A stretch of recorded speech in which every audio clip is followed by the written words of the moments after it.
Keyakinan kelas. Baik. Di sini ada 10 keyakinan kelas kita yang sudah kita diskusikan dan kita sepakati bersama. Restitusi juga merupakan proses kolaboratif yang mengajarkan murid untuk mencari solusi untuk masalah mereka dan membantu murid berpikir tentang orang seperti apa yang mereka inginkan dan bagaimana mereka harus memperlakukan orang lain. Bapak Ibu, restitusi ini yang dimaksud adalah menciptakan bagi murid untuk memperbaiki kesalahannya. Jadi apabila ada murid kita yang melakukan kesalahan, lalu kita ciptakan menggunakan restitusi. Kalau peraturan itu boleh menggunakan kata negatif, berarti boleh menggunakan kata tidak atau jangan. Contohnya, dilarang membuang sampah sembarangan, itu peraturan. Tapi kalau diubah menjadi keyakinan kelas, itu tidak boleh ada larangan, tidak boleh ada kata jangan, tidak boleh ada kata tidak. Kalau tadi dilarang membuang sampah sembarangan, bisa kita ubah menjadi kalimat positif. Marilah kita jaga kebersihan. Atau bisa kita ganti, buanglah sampah di tempat sampah. Jadi selanjutnya bisa juga mencari langkah, yaitu dengan mencari solusi untuk permasalahan yang terjadi. Meminta maaf atas kesalahan dan berkomitmen untuk tidak mengulang kesalahan yang sudah terjadi.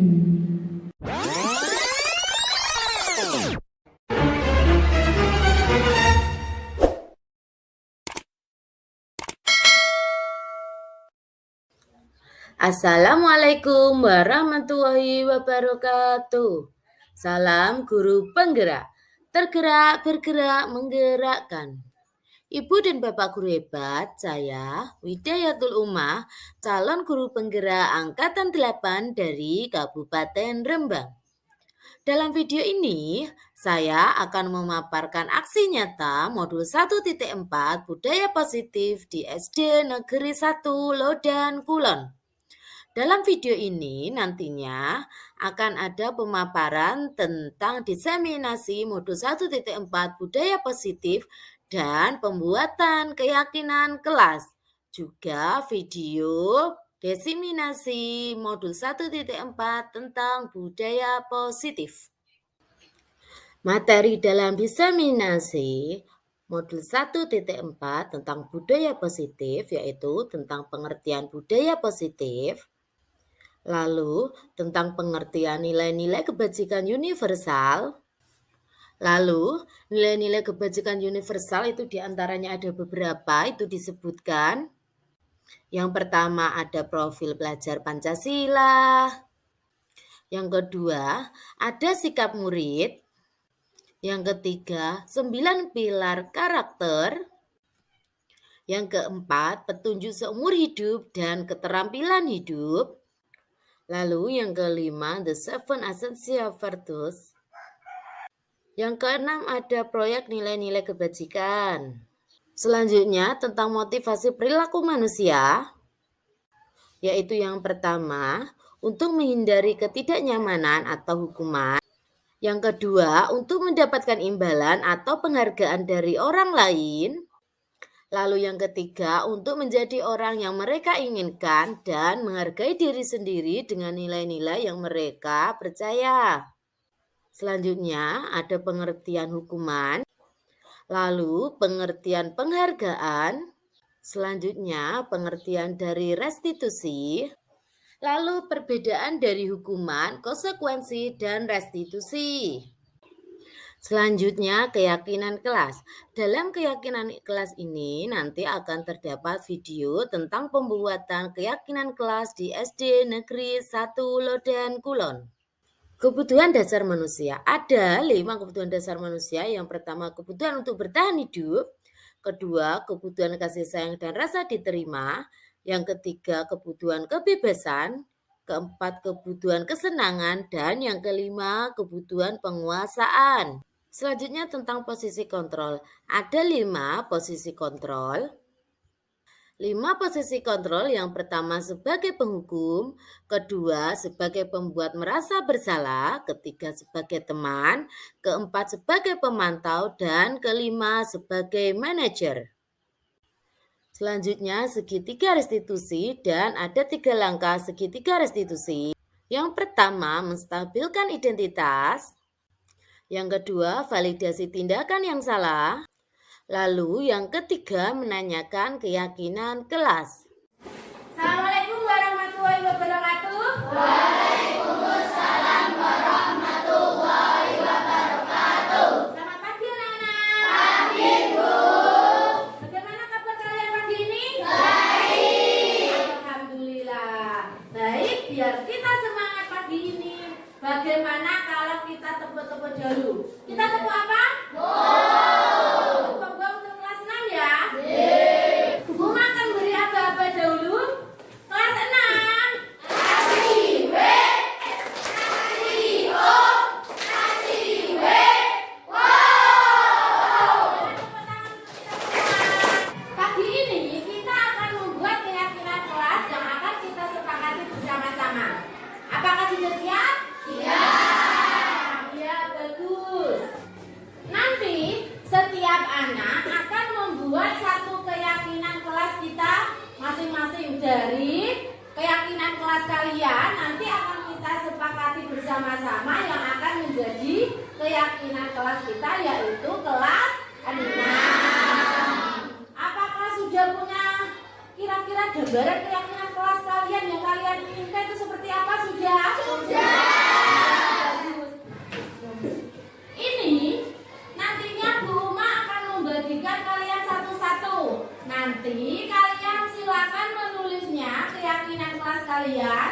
Kalian tulis di sini. Setiap satu anak satu keyakinan, Ini kita akan menyepakati bersama-sama keyakinan di kelas 6. Ini nanti tiap anak akan mendapatkan satu. Kalian tulis. Nanti kalau sudah selesai semua, kalian akan menempelnya di depan. Apa sudah siap? Siap. Ya, bagus. Dari mana dulu? Oh ya, Karina.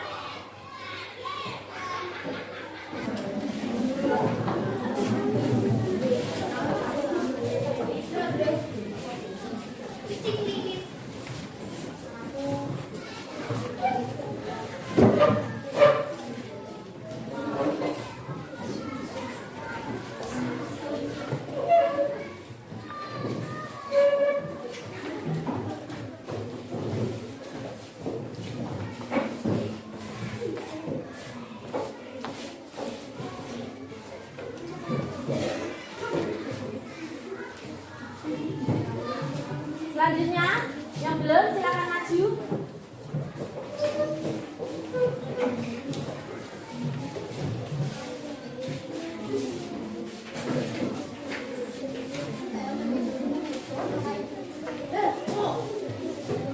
Yang belum.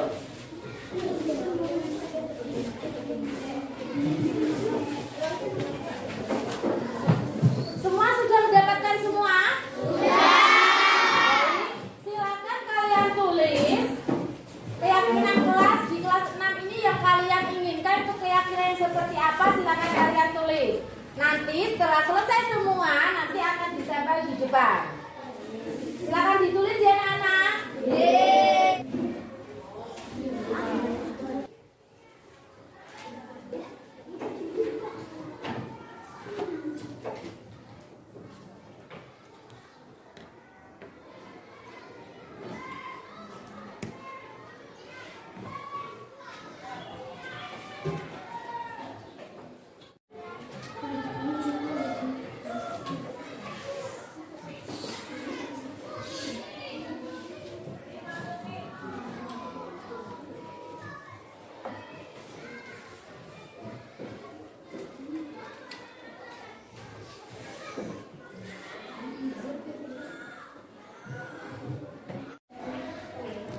Apakah sudah selesai? Sudah, Bu. Ya, bagus. Selanjutnya, kalian akan menempelnya di papan, nggih? Nanti maju bergantian. Sudah siap untuk maju menempelkan keyakinan kelas kalian? Sudah. Ya, bagus. Bisa dimulai dari siapa? Arina. Iya, Arina, silakan.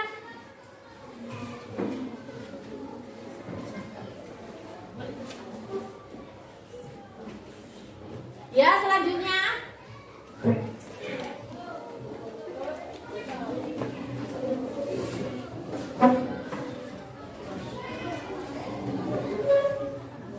Ya, silakan. Ya, silakan selanjutnya. Keyakinan kelasnya silakan ditempel. Selanjutnya.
Selanjutnya. Selanjutnya, yang belum.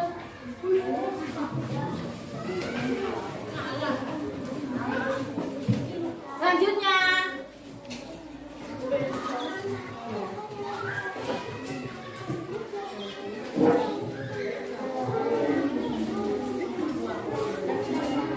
Yang belum,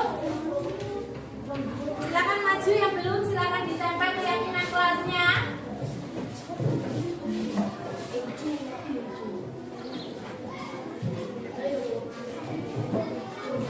Masih ada yang belum ya?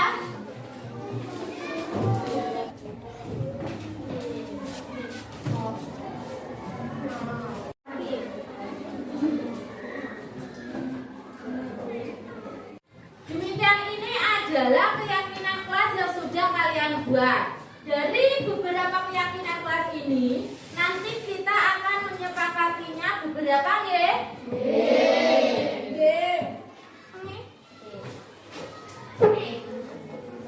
Untuk keyakinan kelas yang pertama, masuk di kelas tepat waktu, setuju? Setuju. Masuk di kelas tepat waktu, setuju. Saya taruh di sini ya, yang untuk kesepakatan kelas kita.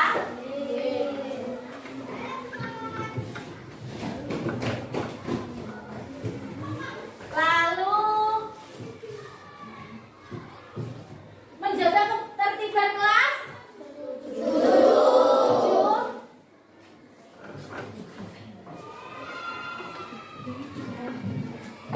Menjaga ketertiban kelas sudah ya? Saling menghargai, setuju? Setuju. Ya. Membuang sampah pada tempat sampah? Tidak. Ya, Melvi ada apa? Melvi mengusulkan menjaga kebersihan kelas. Bagaimana, setuju? Setuju. Apakah ada menjaga kebersihan kelas? Oh iya, ada menjaga kebersihan kelas ya?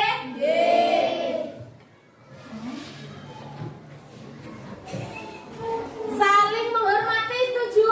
Setuju.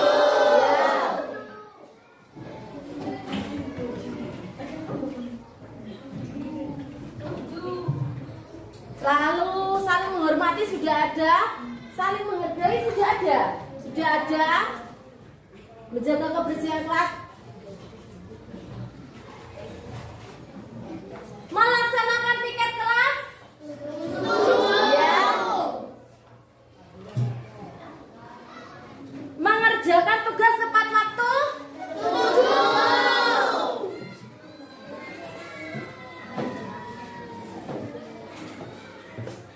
Ini sudah ada.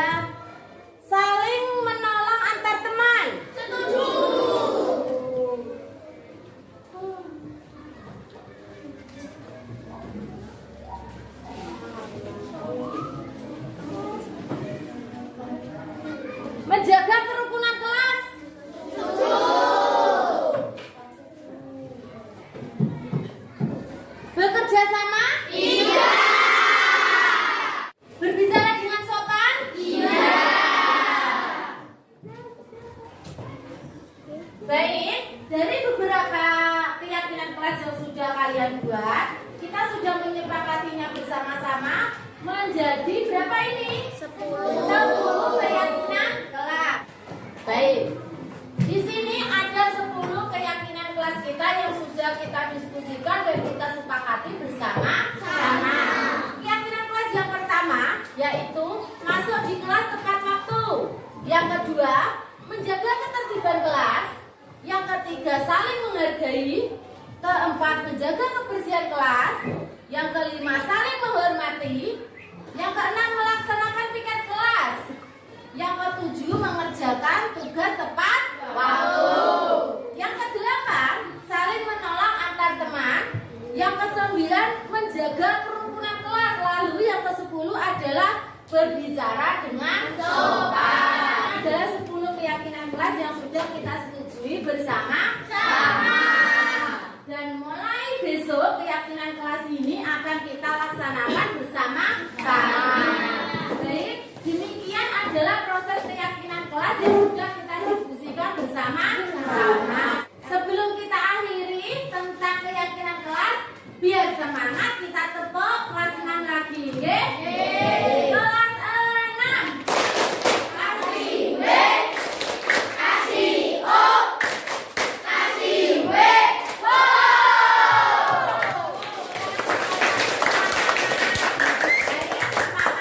Assalamualaikum warahmatullahi wabarakatuh. Waalaikumsalam warahmatullahi. Assalamualaikum warahmatullahi wabarakatuh. Yang terhormat Ibu Kepala Sekolah SD 1 Pulau Ibu Dari Suciati, yang terhormat Bapak Ibu Guru dan karyawan SD 1 Pulau. Terima kasih sudah menyempatkan waktunya untuk mengikuti diseminasi modul 1.4 budaya positif di SD Negeri 1 Pulau. Alhamdulillahirrahmanirrahim. Hari ini kita bisa melaksanakan diseminasi modul 1.4 tentang budaya positif dalam keadaan sehat walafiat. Sholawat serta salam marilah kita haturkan pada junjungan kita Nabi Muhammad Sallallahu Alaihi Wasallam yang kita nantikan sampainya di yaumul qiyamah kelak. Bapak Ibu, hari ini saya Widya Purma, calon guru penggerak angkatan 8 dari Kabupaten Rembang. Saya akan memaparkan diseminasi modul 1.4 budaya positif.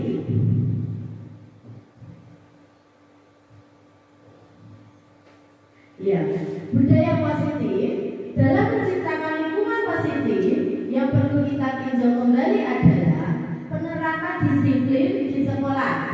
Kata disiplin kebanyakan orang menghubungkan dengan kata tertib, kepatuhan pada peraturan, dan hukuman. Menurut Ki Hajar Dewantara, untuk menciptakan murid yang merdeka, syarat utamanya adalah harus ada disiplin yang kuat. Disiplin yang dimaksud adalah disiplin diri yang memiliki motivasi internal.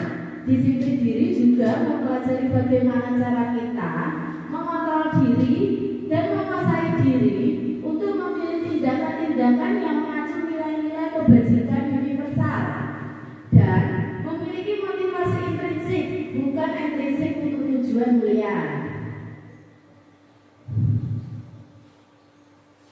Selanjutnya, nilai-nilai kebajikan universal.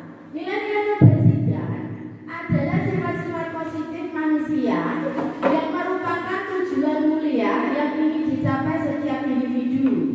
Nilai-nilai tersebut bersifat universal dan lintas bahasa, suku bangsa, agama maupun latar belakang. Demikian adalah nilai-nilai kebajikan. Untuk selanjutnya, ya, ini adalah wujud dari nilai-nilai kebajikan universal. Di antaranya ada profil belajar Pancasila, ada sikap murid, 9 pilar karakter, petunjuk seumur hidup dan keterampilan hidup, lalu ada empati dan juga proyek nilai-nilai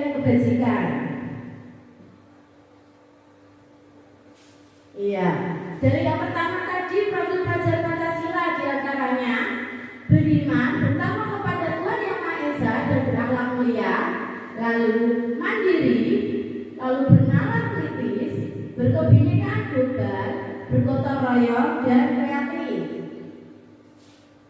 Selanjutnya sikap murid, yaitu ada toleransi, integritas, menghargai, empati, kreativitas, percaya diri, ada juga rasa hormat, mandiri, antusias, keingintahuan, kerjasama, dan komitmen.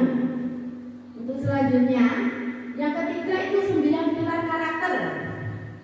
Karakter yang kita harapkan pada murid kita, yaitu yang pertama cinta Tuhan dan segenap ciptaannya, lalu kemandirian dan tanggung jawab, kejujuran, diplomatis, hormat dan santun, dermawan, suka menolong dan gotong royong, lalu percaya diri, kreatif dan bekerja keras, kepemimpinan dan keadilan, baik dan rendah hati, toleransi, kedamaian dan kesatuan.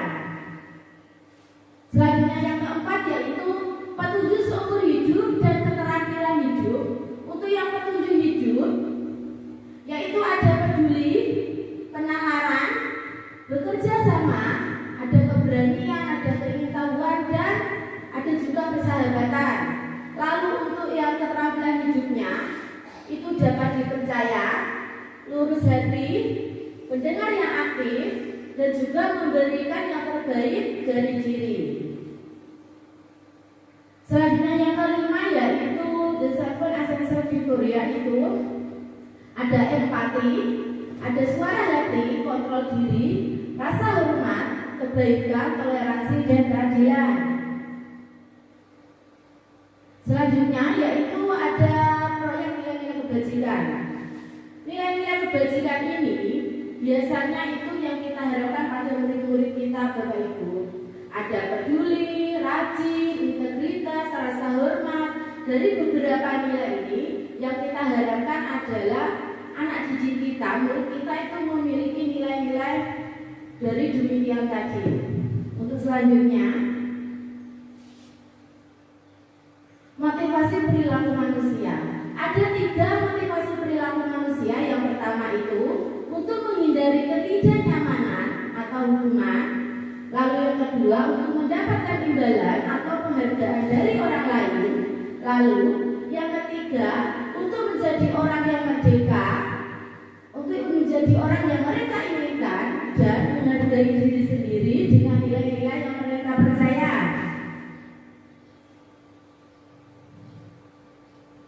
Yang pertama tadi untuk menghindari ketidaknyamanan atau hukuman.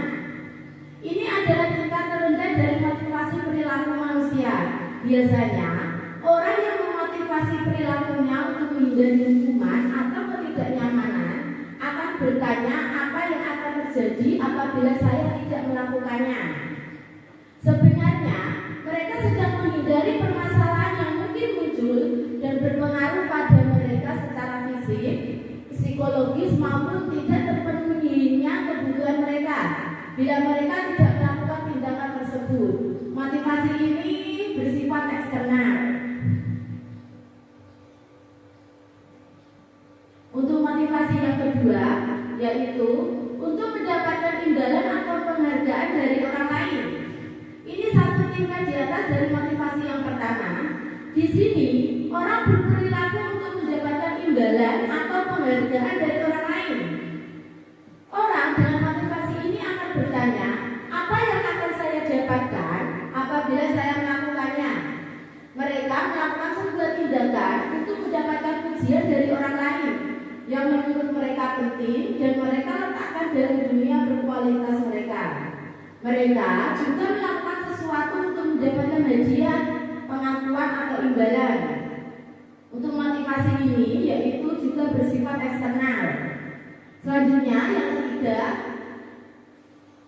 motivasi yang ketiga yaitu untuk menjadi orang yang mereka inginkan dan menghargai diri sendiri dengan nilai-nilai yang mereka percaya. Orang dengan motivasi ini akan bertanya, akan menjadi orang yang seperti apa apabila saya melakukannya. Mereka melakukan sesuatu karena nilai-nilai yang mereka yakini dan hargai, dan mereka melakukannya karena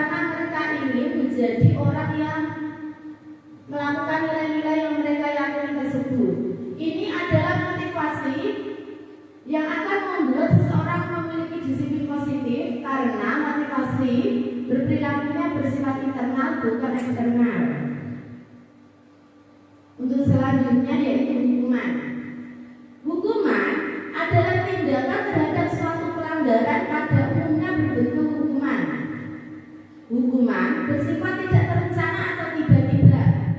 Hukuman bersifat satu arah dari pihak guru yang memberikan dan murid hanya menerima suatu hukuman tanpa melalui suatu kesepakatan atau pengarahan dari pihak guru tersebut. Hukuman bisa berupa fisik maupun psikis. Murid disakiti oleh suatu perbuatan atau kata-kata. Selanjutnya, penghargaan. Penghargaan adalah suatu benda atau peristiwa yang diinginkan atau yang dibuat dengan persyaratan. Penghargaan efektif untuk jangka pendek. Namun, untuk jangka panjang penghargaan ini tidak efektif karena akan bergantung pada penghargaan tersebut serta kehilangan motivasi diri. Penghargaan yang diberikan di depan orang banyak maka akan menimbulkan rasa iri dan akan merusak hubungan. Untuk selanjutnya yaitu restitusi. Restitusi adalah proses menciptakan kondisi bagi murid untuk memperbaiki kesalahan mereka sehingga mereka bisa kembali pada kelompok mereka dengan karakter yang lebih kuat. Restitusi juga merupakan proses kolaboratif yang mengajarkan murid untuk mencari solusi untuk masalah mereka dan membantu murid berpikir tentang orang seperti apa yang mereka inginkan dan bagaimana mereka harus memperlakukan orang lain. Bapak Ibu, restitusi ini yang dimaksud adalah menciptakan bagi murid untuk memperbaiki kesalahannya. Jadi apabila ada murid kita yang melakukan kesalahan, dan ini kita ciptakan menggunakan restitusi. Selanjutnya, ini adalah perbedaan dari hukuman, konsekuensi, dan restitusi. Hukuman itu termasuk identitas gagal. Kalau konsekuensi dan restitusi itu termasuk identitas sukses. Jadi perbedaannya, kalau hukuman sesuatu yang menyakitkan harus terjadi, sedangkan konsekuensi sesuatunya harus terjadi. Lalu restitusi merupakan pilihannya. Jadi apabila ada murid kita melakukan kesalahan, kalau memberikan hukuman itu biasanya menyakitkan dan harus terjadi. Berarti tanpa kesepakatan dengan murid kita langsung memberi hukuman. Lalu kalau konsekuensi ini bisa sudah terjadi kesepakatan antara guru dan murid apabila murid melakukan kesalahan. Sedangkan kalau restitusi ini biasanya itu kalau murid melakukan kesalahan, nanti dengan restitusi murid akan mengetahui bagaimana murid itu memperbaiki kesalahannya. Kita lanjut ya. Selanjutnya keyakinan kelas. Nilai-nilai yang kita sebut sebagai suatu keyakinan yaitu nilai-nilai kebajikan universal yang disepakati secara tersirat dan tersurat. Bapak Ibu, tadi kita sudah mempelajari tentang nilai-nilai kebajikan universal. Nah, dari nilai-nilai kebajikan universal itu termasuk suatu keyakinan. Ada tadi hormat, bertanggung jawab, itu termasuk nilai-nilai kebajikan universal. Terlepas dari latar belakang suku, negara, bahasa maupun agama, pada pembentukan keyakinan sekolah atau kelas, murid dapat diajak berdiskusi tentang tanggung jawab dan hak masing-masing warga kelas. Untuk keyakinan kelas ini, biasanya kita membuatnya itu di awal tahun ajaran baru, seperti tahun ajaran baru sekarang ini.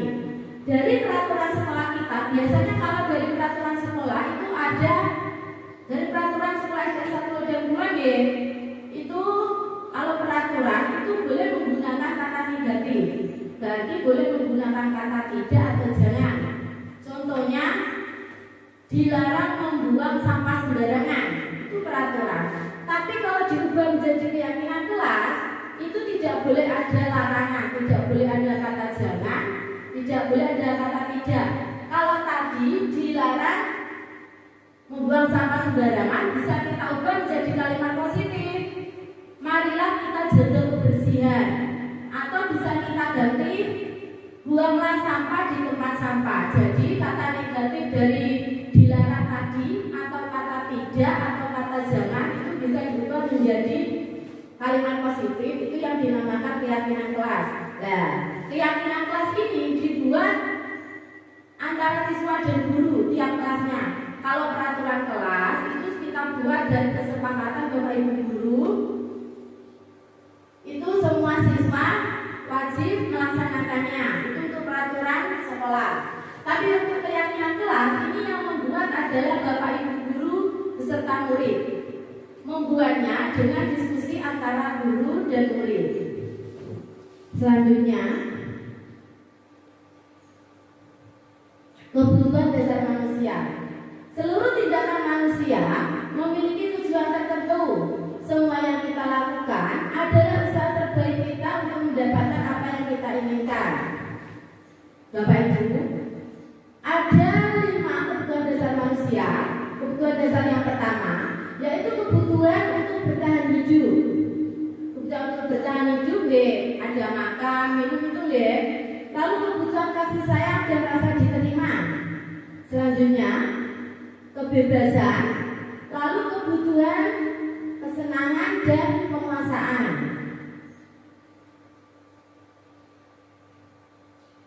Selanjutnya, posisi kontrol. Bapak Ibu guru, kita ini di sekolah, kita ini memiliki 5 posisi kontrol. Posisi kontrol kita ini sebagai apa? Sebagai penghukum, atau sebagai pembuat merasa bersalah, atau sebagai teman, atau sebagai pemantau, dan atau sebagai manajer.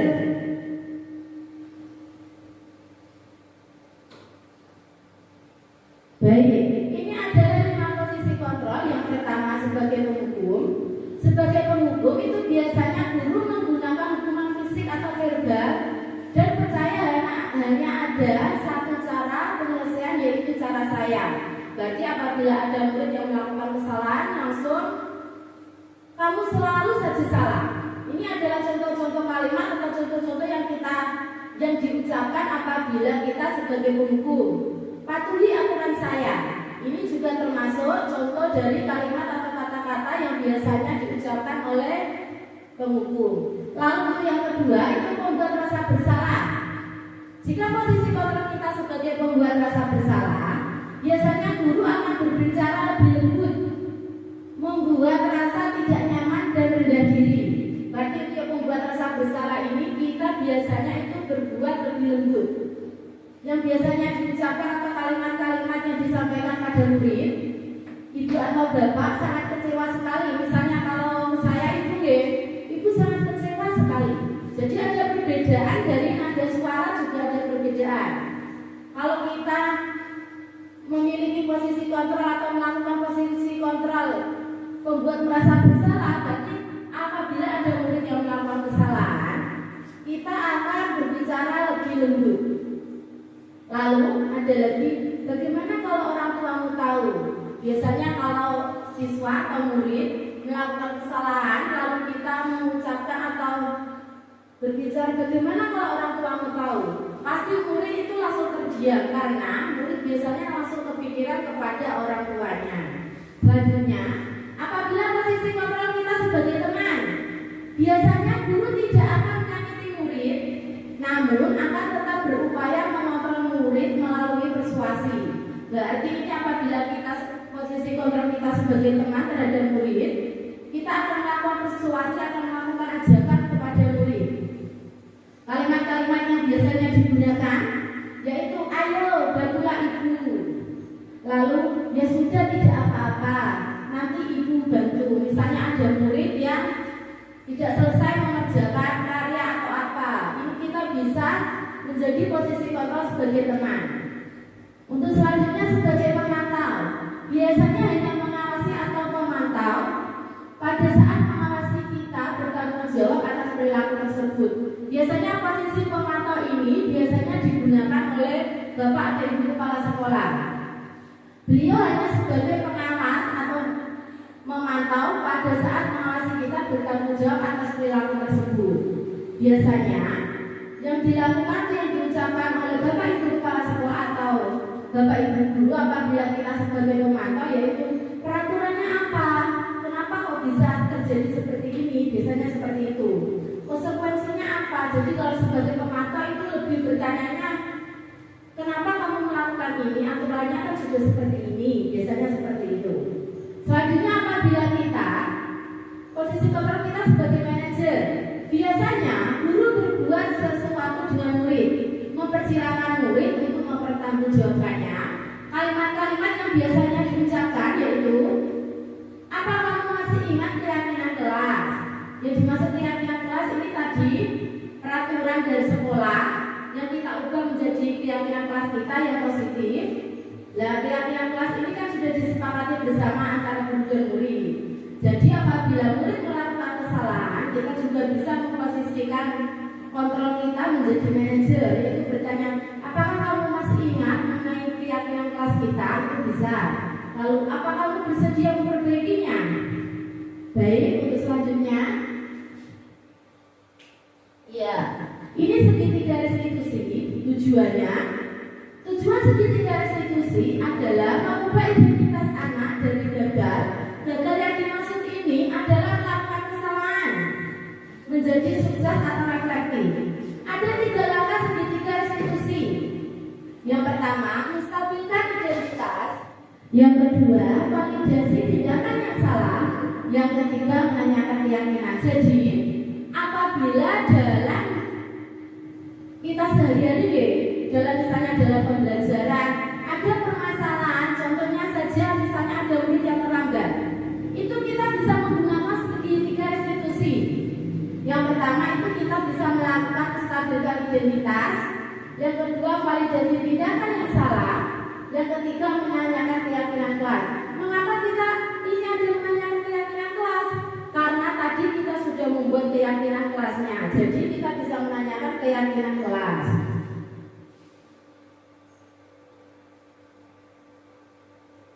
Selanjutnya, yang pertama tadi menstabilkan identitas.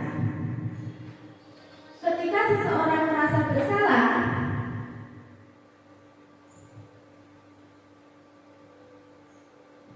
ya, yang pertama tadi menstabilkan identitas. Ketika seseorang merasa sedih dan emosional, mereka tidak bisa berpikir secara rasional. Ketika saat itulah, ibu atau bapak guru menstabilkan identitas anak dengan mengatakan kalimat-kalimat berikut. Ini adalah contoh kalimat-kalimat untuk menstabilkan identitas. Berarti kita akan menanyakan dulu, berbuat salah itu tidak apa-apa. Misalnya ada murid yang datang terlambat padahal sudah masuk kelas. Nah, ini kita bisa berbicara pada murid tersebut, tidak apa-apa, atau berbuat salah itu tidak apa-apa, ini bisa. Selanjutnya, saya juga pernah melakukan kesalahan seperti itu. Lalu kita bisa menyelesaikan bersama. Kamu berat merasa begitu. Itu adalah contoh kalimat-kalimat yang bisa kita gunakan saat kita menstabilkan identitas.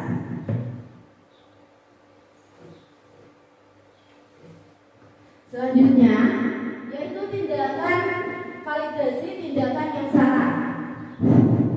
Selanjutnya, yaitu validasi tindakan yang salah.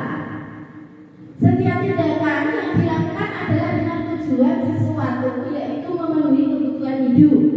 Berikut kalimat-kalimat dalam validasi kebutuhan mereka, yaitu yang pertama kita bisa bertanya, kamu pasti mempunyai alasan mengapa melakukannya. Lalu, kamu patut bangga terhadap dirimu sendiri karena melindungi yang penting bagimu. Selanjutnya, Bapak Ibu juga bisa mengatakan, Bapak Ibu juga boleh mengatakan, kamu boleh mempertahankan sikap itu, namun kamu harus menambahkan sikap yang baru. Berikut adalah kalimat-kalimat yang mungkin bisa Bapak Ibu gunakan untuk memvalidasi tindakan yang salah. Selanjutnya, yang ketiga yaitu menanyakan keyakinan kelas. Ketika identitas sudah sukses, sudah tercapai, lalu ketika laku yang salah divalidasi tadi, maka murid akan siap menghubungkan dengan nilai-nilai yang dipercaya dan dia inginkan. Berikut pertanyaan-pertanyaan yang menghubungkan dengan keyakinan kelas, yaitu yang pertama, apakah kamu masih ingat dengan keyakinan kelas kita? Bisa juga Bapak Ibu mengatakan, kamu mau jadi seperti apa? Lalu, apa nilai keyakinan kelas yang sudah kita sepakati? Bapak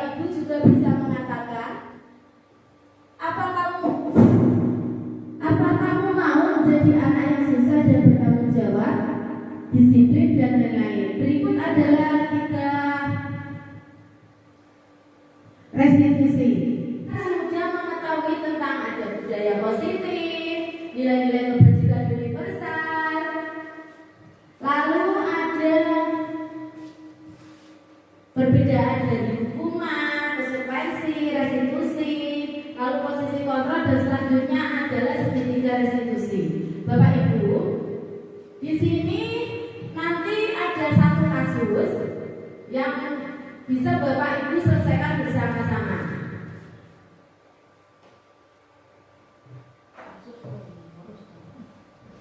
Kasus segitiga restitusi. Ini ada satu kasus. Satu kasus ini nanti ada beberapa pertanyaan. Nah, untuk beberapa pertanyaan ini nanti saya mohon Bapak Ibu menanggapi atau menjawab dari pertanyaan-pertanyaan tersebut.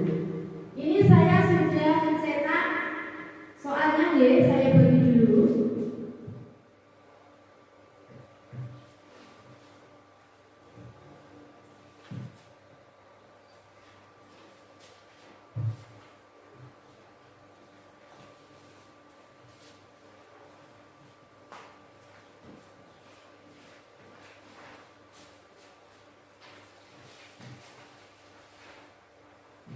Baik Bapak Ibu, dari kasus segitiga restitusi. Kasus ini, guru matematika dan wali murid kelas 8, Ibu Sakti sakit, sehingga tidak dapat masuk dan mengajar. Akhirnya dicarikan guru pengganti, yaitu Ibu Eni.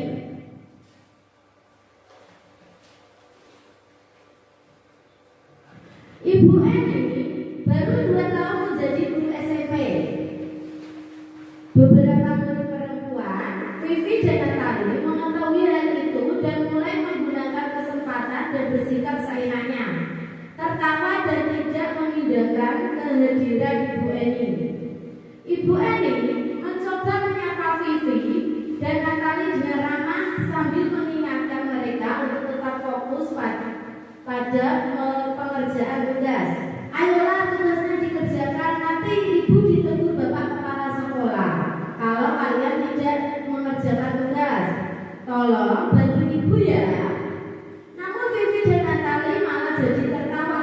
Ah Bu, santai saja Bu. Mereka tetap tidak mengerjakan tugas dan malah mengobrol keesokan harinya. Ibu Sakti memanggil Vivi dan Natali serta menanyakan tentang laporan Ibu Eni. Ibu Sakti menanyakan apakah Vivi dan Natali sempat ragu-ragu dan membela diri, namun pada akhirnya mengatakan akan meminta maaf.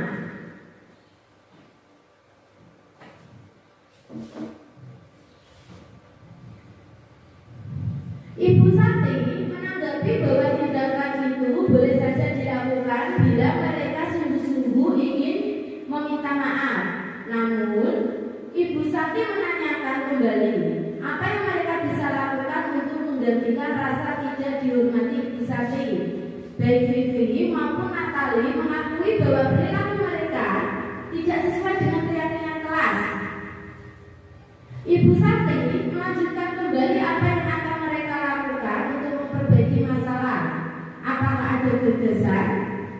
Setelah berpikir sejenak, Natali dan Vivi mengusulkan bagaimana kalau mereka mengadakan sebuah diskusi kelompok dengan teman-teman sekelasnya. Tema yang mereka pilih adalah penerapan keyakinan kelas, terutama tentang sikap saling menghormati dan bagaimana penerapan di kehidupan sehari-hari di sekolah. Usulan kedua adalah mengirim email kepada Ibu Eni tentang gagasan mereka tersebut. Mereka pun memberitahu Ibu Eni bahwa mereka telah memberitahu kepala sekolah. Pak Hasan, bila lain waktu ada ketiadaan guru, maka mereka akan mengusulkan Ibu Eni sebagai guru pengganti. Baik Bapak Ibu, itu adalah kasus segitiga restitusi. Dari kasus segitiga restitusi itu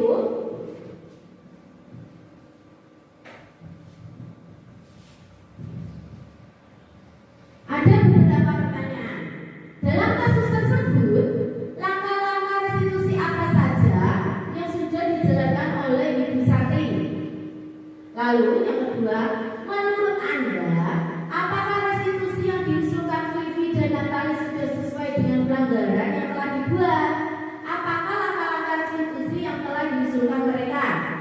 Selanjutnya, dalam kasus tersebut, posisi apakah yang telah diambil oleh Ibu Eni dalam menangani Vivi dan Natali? Lalu pertanyaan yang keempat, jika Anda adalah Pak Hasan tadi kepala sekolah ya. Jika Anda adalah Pak Hasan, bagaimana Anda menyikapi langkah yang ditempuh oleh Ibu Santi? Baik Bapak Ibu, dari kasus segitiga restitusi itu ada 4 pertanyaan yang bisa Bapak Ibu jawab deh. Nanti bisa bergantian untuk menjawab, oke? Monggo Bapak Ibu mungkin bisa dikerjakan dulu.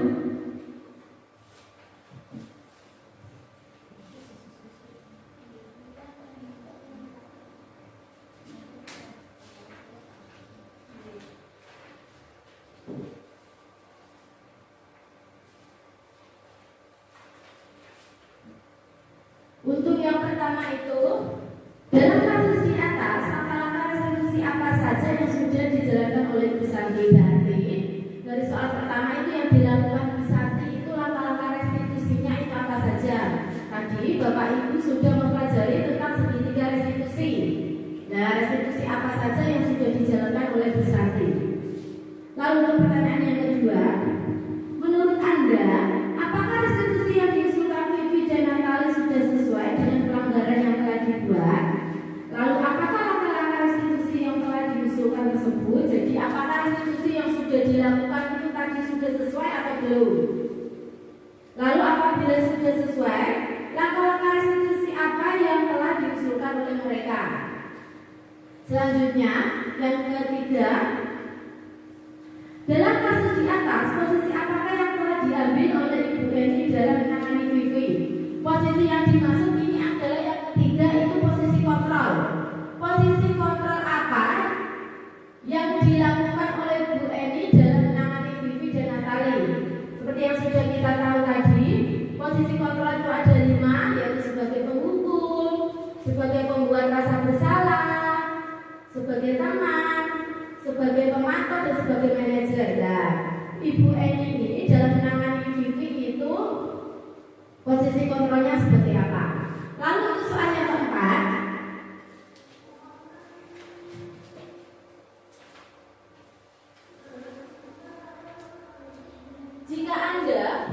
jika Anda adalah Pak Hasan, bagaimana Anda menyikapi langkah yang ditempuh oleh Ibu Santi? Pak Hasan ini sebagai kepala sekolah. Jika Anda sebagai Pak Hasan, bagaimana Anda menyikapi langkah yang ditempuh oleh Bu Santi? Jadi Pak Hasan ini juga bisa sebagai penghukum, juga bisa sebagai pembuat rasa bersalah, bisa juga sebagai teman, meskipun beliau kepala sekolah, dia juga bisa sebagai pemantau, dan sekaligus bisa juga sebagai manajer. Iya. Untuk pertanyaan segitiga restitusi yang pertama, mungkin Bapak Ibu ada yang mau menanggapi? Oke Bu ya.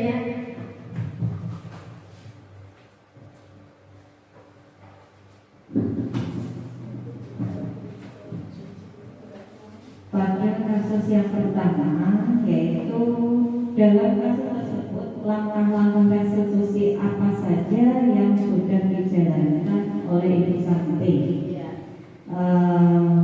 Saya pikir yang dilakukan oleh Ibu Santi itu langkah-langkahnya meliputi yang pertama menstabilkan identitas yang pertama. Karena di sana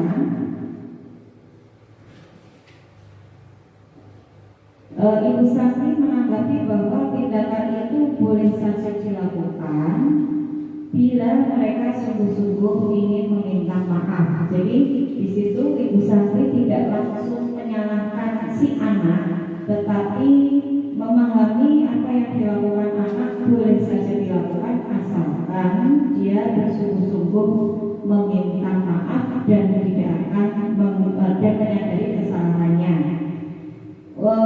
Selain itu juga langkah yang dilakukan Bu Santi yang kedua yaitu memvalidasi tindakan, di mana di situ Ibu Santi menanyakan kembali tindakan yang salah tersebut untuk bisa mereka menggantikan rasa bersalahnya kepada Ibu Santi. Kemudian tindakan yang ketiga yaitu menanyakan keyakinan.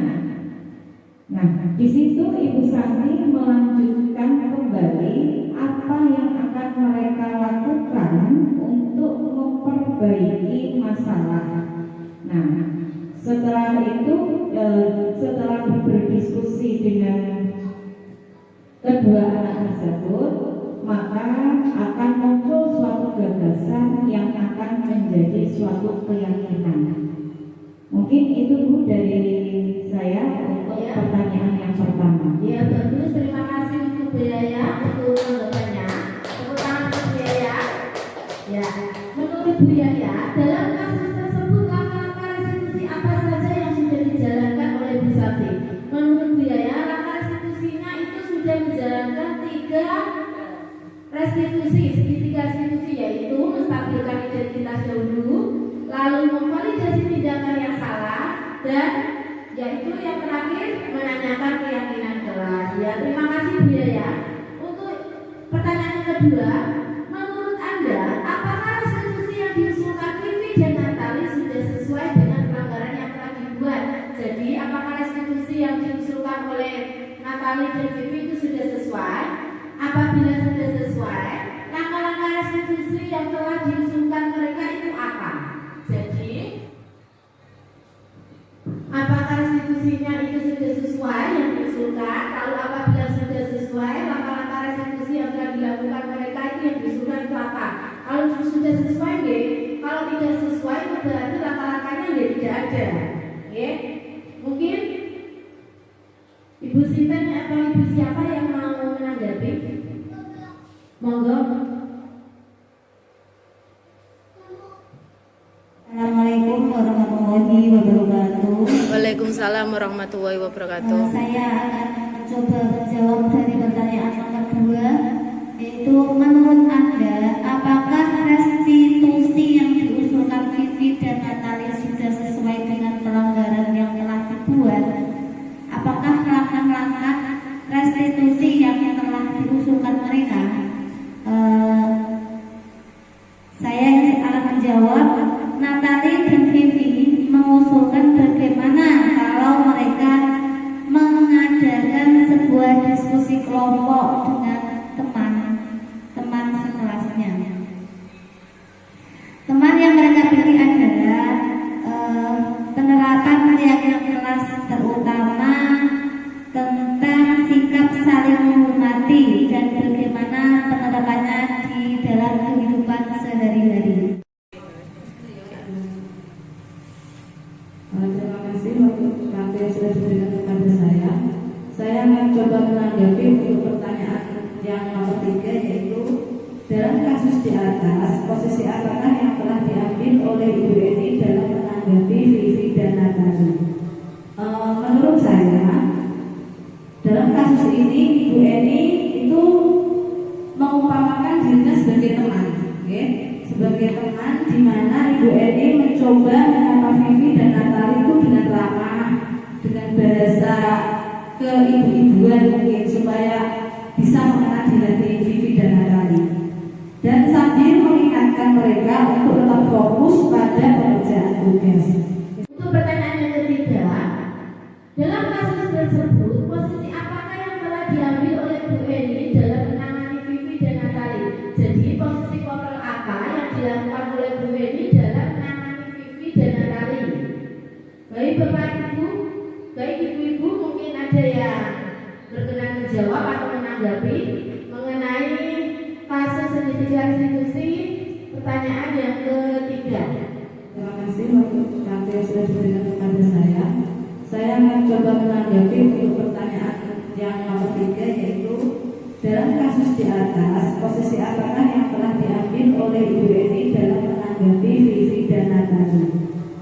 Menurut saya, dalam kasus ini Ibu Eni itu mengumpamakan dirinya sebagai teman, sebagai teman di mana Ibu Eni mencoba menyapa Vivi dan Natali itu dengan ramah, dengan bahasa keibu-ibuan mungkin, supaya bisa mengenal hati Vivi dan Natali, fokus. Dengan seperti itu Bu Eni berharap supaya menjalin suasana yang hangat dengan Fitri dan Eni agar mereka terpengaruh dan mau mengerjakan tugas.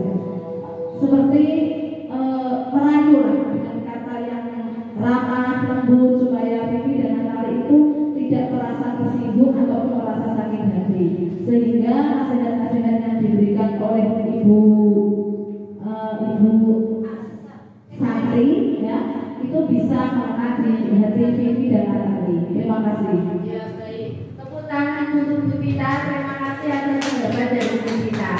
Menurut Bu Pita, dalam kasus tersebut, posisi apakah yang telah diambil oleh Ibu Eni dalam menangani Vivi dan Natali? Menurut Bu Pita, posisi kontrolnya yang dilakukan oleh Bu Eni adalah sebagai teman. Benar gitu? Ya baik, untuk yang pertanyaan yang keempat, jika Anda adalah bahasa, bagaimana Anda menyikapi langkah yang ditempuh oleh Bu Santi? Jadi jika Anda seperti kepala sekolah, bagaimana Anda menyikapi langkah yang ditempuh oleh Bu Santi? Itu pertanyaan yang keempat ini. Ibu-ibu juga boleh menjawab, ibu kepala sekolah boleh, monggo. Jika Anda adalah Pak Hazan, bagaimana Anda menyikapi langkah yang ditempuh oleh Bu Santi? Monggo. Ya, monggo Bu.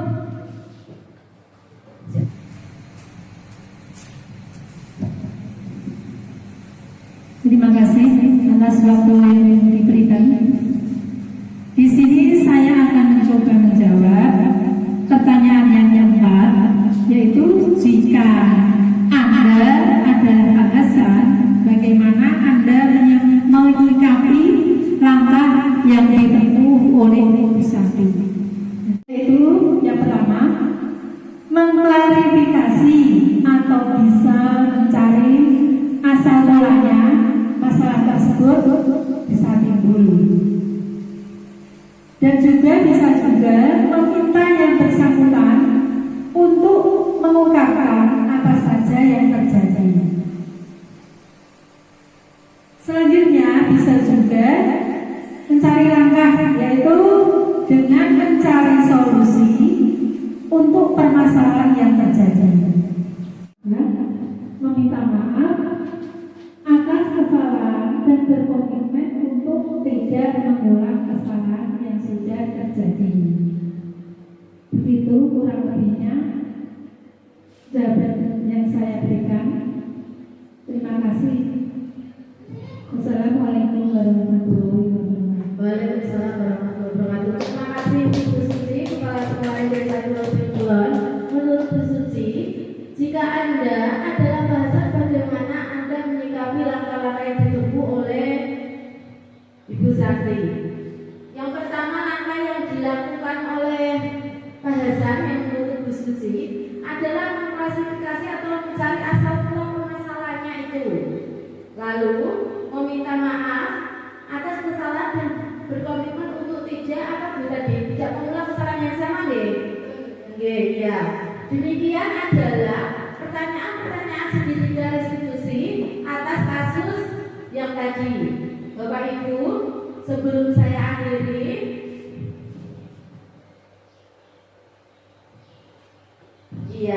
ini ada beberapa referensi jawaban dari beberapa pertanyaan.